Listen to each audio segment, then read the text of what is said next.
Kapolri periksa Ibtu Rudiana secara langsung, buntut kasus Vina Cirebon.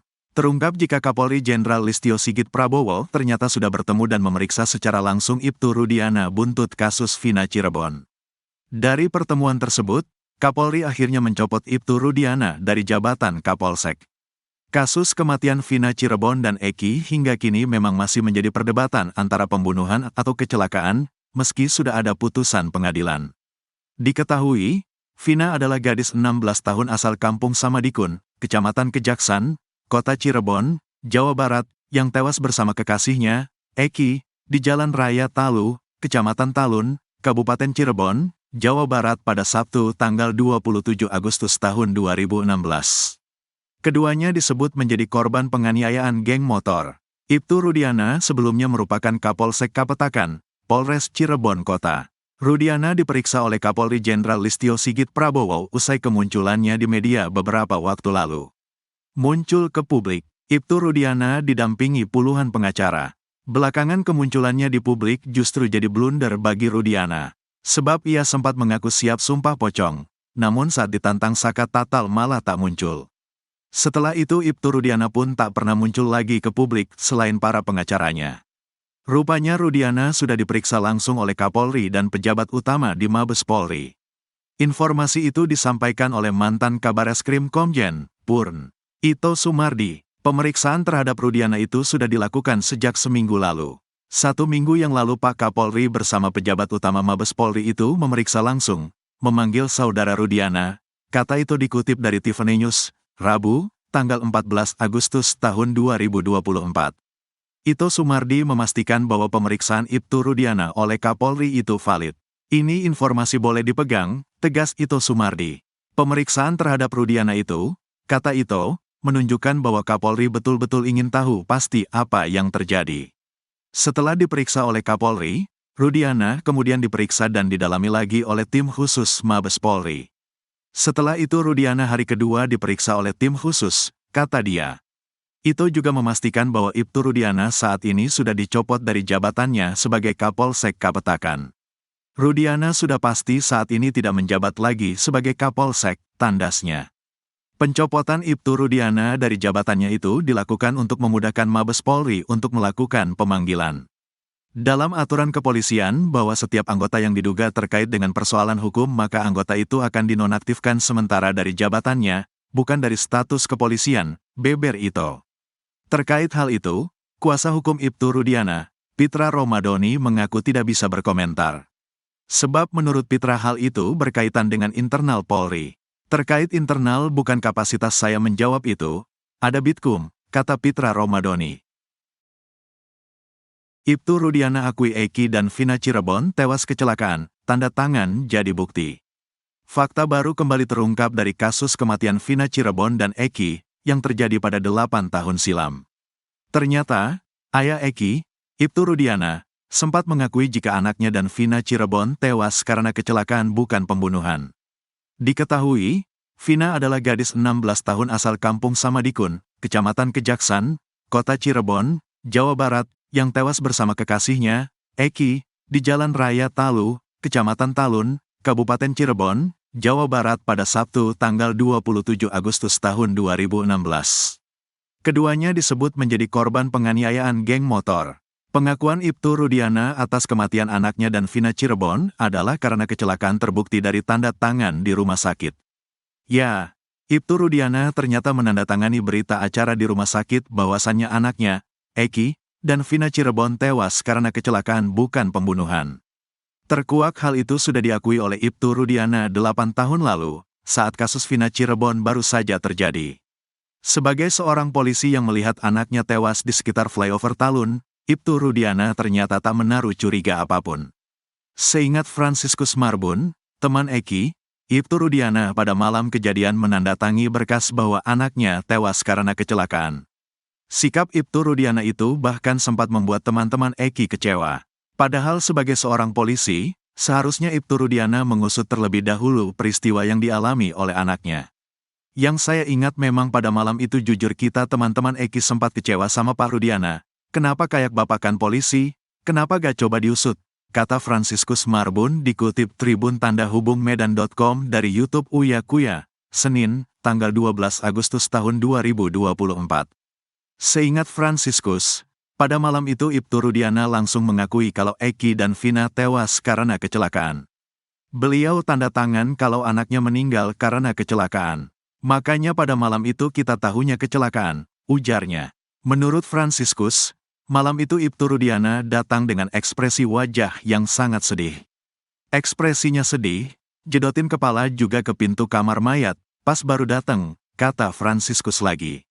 Saat itu menurut dia, Ibtu Rudiana sama sekali tidak menanyakan apapun kepada teman-teman Eki yang ada di RSUD Gunung Jati. Saya pribadi yang merasa punya helm, gak ngerasa ditanyain, sampai sekarang, ungkapnya. Bahkan hingga acara yasinan 3 harian di rumah Eki, Franciscus Marbun dan teman-temannya masih mempercayai kalau keduanya tewas karena kecelakaan.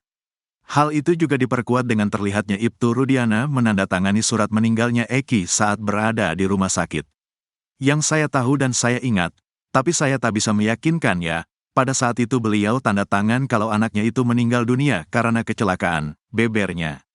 Itu tanda tangan di rumah sakit, tambahnya. Namun sekitar setelah 1 mingguan, Franciscus mendapat kabar bahwa ada pelaku pembunuhan yang ditangkap. Pelakunya ditangkepin, sejak kesurupan itu heboh, satu Cirebon kayaknya itu booming, ungkap dia. Ex-Wakapolri Komjen Purn Ogroseno juga mengaku heran kenapa Ibtu Rudiana di awal kasus tidak curiga dengan kematian anaknya. Padahal sebagai seorang polisi, jika dirinya merasa curiga dengan kematian Eki, seharusnya minta jasad anaknya diotopsi. Anaknya tidak diotopsi, kemudian dia membuat laporan harusnya tanggal 27 tapi baru tanggal 31 Agustus, kata Ogroseno dikutip dari Nusantara TV. Mantan Kabareskrim Komjen Purn Susno Duaji juga meyakini kalau kasus Vina Cirebon adalah kecelakaan. Apalagi kata Susno Duaji, laporan soal kecelakaan di Polres Cirebon hingga saat ini masih ada, tidak dicabut. Susno Duaji bahkan membuat sayembara untuk siapapun yang bisa membuktikan kalau kasus Vina Cirebon adalah pembunuhan. Kalau kecelakaan sudah ada buktinya, kalau pembunuhan tidak jelas, kata Susno. Rudiana potensi jadi tersangka kasus Vina, Bareskrim naikkan status ke penyelidikan. Ibtu Rudiana dan para penyidik, yang menangani kasus pembunuhan Vina Cirebon dan Eki, pada 2016, berpotensi jadi tersangka. Hal tersebut setelah Bareskrim Polri menaikkan status ke tahap penyelidikan terhadap Ibtu Rudiana DKK dalam kasus pembunuhan Vina Cirebon. Diketahui, Vina adalah gadis 16 tahun asal Kampung Samadikun, Kecamatan Kejaksan, Kota Cirebon, Jawa Barat, yang tewas bersama kekasihnya, Eki, di Jalan Raya Talu, Kecamatan Talun, Kabupaten Cirebon, Jawa Barat pada Sabtu tanggal 27 Agustus tahun 2016. Keduanya disebut menjadi korban penganiayaan geng motor. Laporan dugaan kesaksian palsu dan penyiksaan oleh tim kuasa hukum para terpidana kasus Vina Cirebon terhadap Ibtu Rudiana telah dinaikkan ke tahap penyelidikan.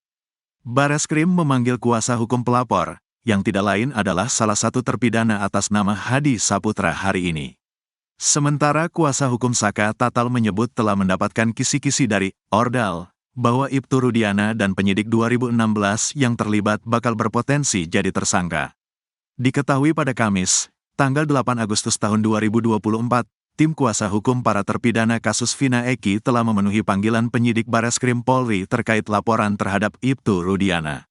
Kami sebagai penasehat hukum pelapor, Hadi Saputra, dipanggil sebagai pelapor untuk Bapak Rudiana.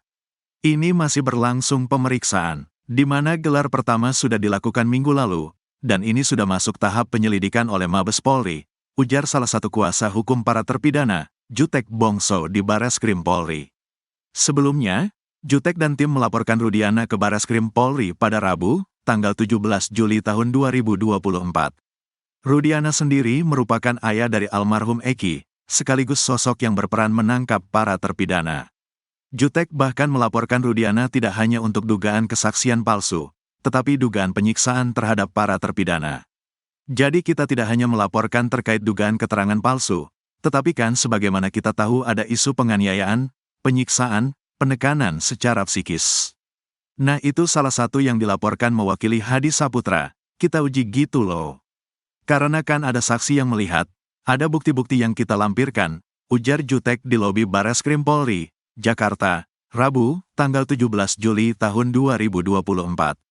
Berpotensi jadi tersangka. Di sisi lain, kuasa hukum Saka Tatal, Yasin, mengaku mendapatkan kisi-kisi terkait pemeriksaan yang dilakukan tim khusus bentukan Kapolri Jenderal Listio Sigit Prabowo terhadap Ibtu Rudiana Ces. Setelah pertama kali laporan polisi di Bareskrim oleh Dedi Mulyadi, kemudian Ruli Panggabean dan tim Peradi di bawah asuhan Otto Hasibuan, tim sus bergerak cepat memeriksa polisi yang diduga terlibat secara maraton. Bukan hanya Rudiana, dikabarkan puluhan polisi yang diduga terlibat di dalam kasus tersebut sedang menjalani pemeriksaan. Berita terbaik tadi dari kawan saya, Rudiana akan kena batunya. Insya Allah, polisi di Cirebon akan masuk bui termasuk si Gugun dan Aris Papua. Kisi-kisi ini dapat dari orang yang kompeten, ujarnya seperti dikutip dari siaran langsung TikTok-nya yang tayang pada Rabu, tanggal 7 Agustus tahun 2024. Menurutnya, meski belum disampaikan secara resmi, tetapi ia yakin Rudiana Ces akan dinaikkan statusnya menjadi tersangka. Kemudian, mereka akan segera menggantikan ketujuh terpidana. Walaupun secara konkret belum disampaikan tapi insya Allah, ya mudah-mudahan kemenangan tetap berada di kebenaran, ujarnya. Jika terbukti bersalah, Rudiana Ces akan disidang etik lalu tim kuasa hukum Saka Tatal menuntut agar mereka dilakukan pemberhentian secara tidak dengan hormat, PTDH. Tim kuasa hukum Saka Tatal juga meminta agar Rudiana Ces baru dijebloskan ke dalam bui setelah menjadi warga sipil biasa. Kalau Rudiana sudah di PTDH maka dia menjadi sipil biasa, kedudukannya sama dengan kita, dia akan masuk penjara sipil. Kawan-kawan tujuh terpidana sudah siap memplonco, tambahnya. Yasin berharap kisi-kisi yang disampaikan ini tidak jauh lari dari kenyataan yang sebenarnya. Puluhan polisi sudah diperiksa oleh Bareskrim. Dan insya Allah yang sudah kita tahu siapa namanya akan segera masuk bui termasuk yang bertato-tato kemarin, termasuk yang ngasih air kencing, itulah yang akan masuk bui. Segera akan jadi tersangka, tambahnya.